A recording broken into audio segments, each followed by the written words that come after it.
Have you ever wondered how two countries can be at war without actually declaring war on each other?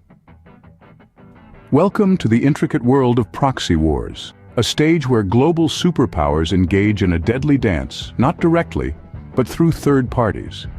It's a sort of shadow boxing on a global scale, where the heavyweights avoid a direct confrontation, but spar indirectly, using other nations or groups as their boxing gloves.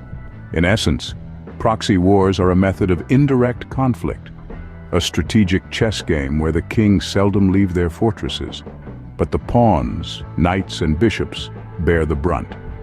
From the Korean War to the conflicts in Yemen and Afghanistan, these proxy wars have been instrumental in shaping world politics, creating alliances and fueling rivalries. So let's dive into the world of proxy wars and understand their impact on global politics over time. The first significant instances of proxy wars emerged during the Cold War. This was a time when the world was essentially divided into two ideological camps, led by the United States on one side and the Soviet Union on the other. The tensions between these two superpowers led to a series of conflicts, but not directly against each other. Instead, they chose to wage war by proxy, using other countries as their battlegrounds. Take the Korean War, for instance. This was not just a civil war between North and South Korea, but a larger conflict that saw the United States and its allies supporting South Korea, while the Soviet Union and China backed North Korea. The result was a brutal war that lasted from 1950 to 1953 and left millions dead. But for the superpowers, it was an opportunity to test their military might and ideological influence without risking a direct confrontation that could have escalated into a world war. Then there was the Vietnam War, another devastating conflict that spanned nearly 2 decades, from 1955 to 1975. The United States, fearful of the spread of communism, backed South Vietnam, while North Vietnam received support from the Soviet Union and China.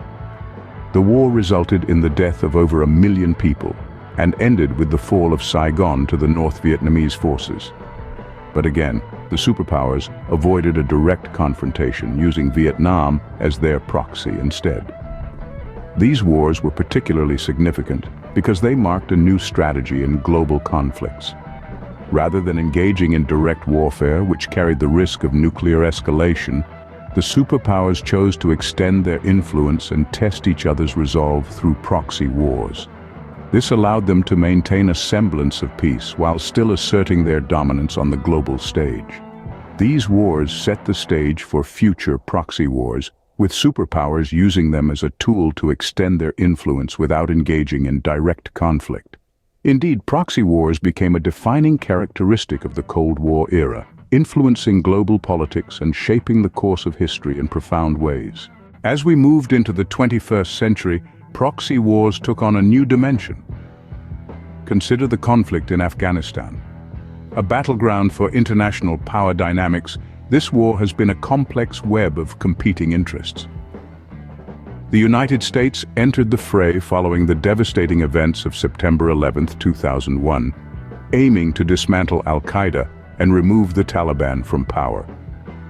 However, Afghanistan quickly became a stage for a modern proxy war, with multiple powers involved. Russia, Iran, China, and even Pakistan have had vested interests in the outcome of this conflict, often providing covert support to various factions. These modern proxy wars aren't just a battle of superpowers, they're also a battle involving non-state actors. The involvement of groups like the Taliban and al-Qaeda in Afghanistan, or the Houthi rebels in Yemen, adds another layer of complexity. These non-state actors often have their own agendas, adding fuel to the fire of these conflicts. Speaking of Yemen, let's delve into another quintessential example of a modern proxy war. The Yemeni conflict, which erupted in 2014, has become a focal point for regional powers. Saudi Arabia and Iran, two regional superpowers with a long history of rivalry, have been heavily involved in the Yemeni conflict, each supporting opposing sides. Saudi Arabia, backed by the United States, supports the Yemeni government, while Iran is believed to support the Houthi rebels. But why the involvement in these wars? Well, control over these regions allows these superpowers to expand their sphere of influence, ensuring their interests are protected and their ideologies propagated. Proxy wars offer a way to engage in conflict without the direct risk of war with another superpower. However, these conflicts have significant implications for global politics.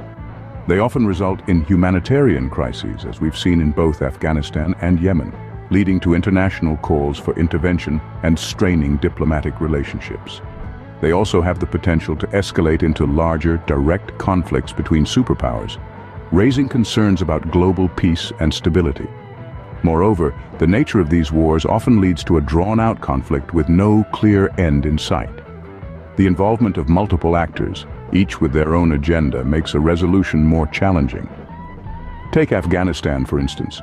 Even after the withdrawal of US troops in 2021, the conflict continues, fueled by the competing interests of other involved parties. Another complexity of modern proxy wars is the use of advanced technology. Drones and cyber warfare have become common tools, making these conflicts more deadly and less predictable. In conclusion, modern proxy wars are a multifaceted and complex aspect of global politics. They involve multiple superpowers, non-state actors, and advanced technology, all fighting for influence and control.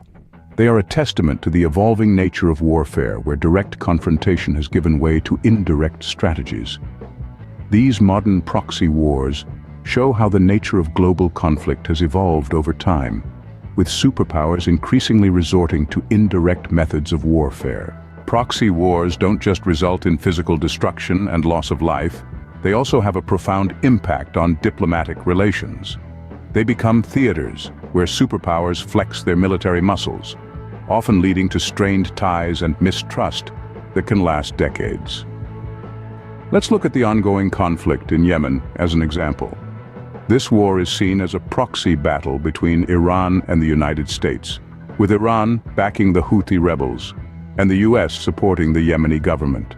This indirect confrontation has led to a significant escalation in tensions between the two nations. And it's not just about the immediate players. These wars create a ripple effect, impacting diplomatic relations on a global scale.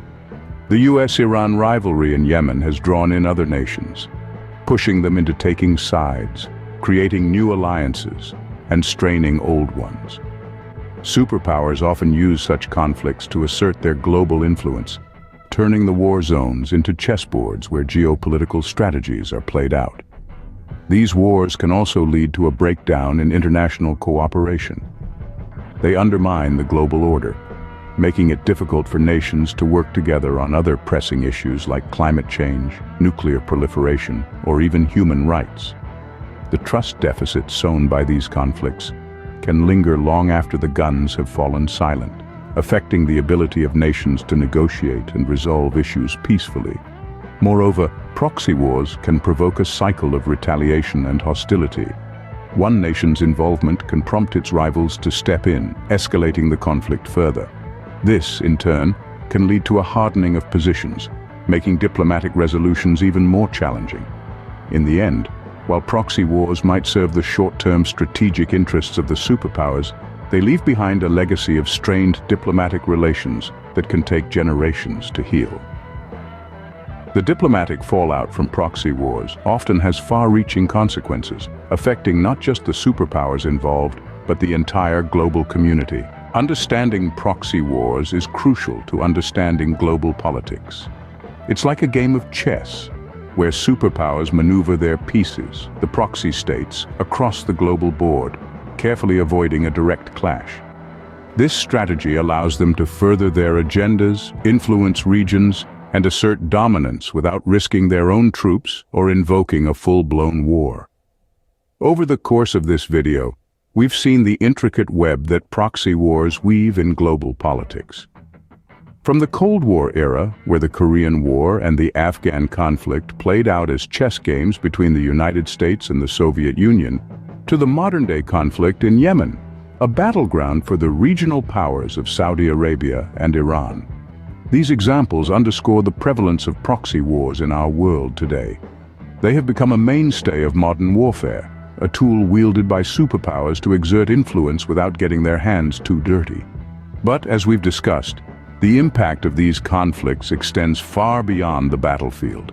They shape diplomatic ties, create or deepen existing divisions, and have far-reaching effects on the global political landscape. In Yemen, for instance, the involvement of Saudi Arabia and Iran has not only exacerbated the humanitarian crisis, but also strained their diplomatic relations and those with other nations. The ripple effects of these conflicts are felt globally, influencing alliances and antagonisms alike.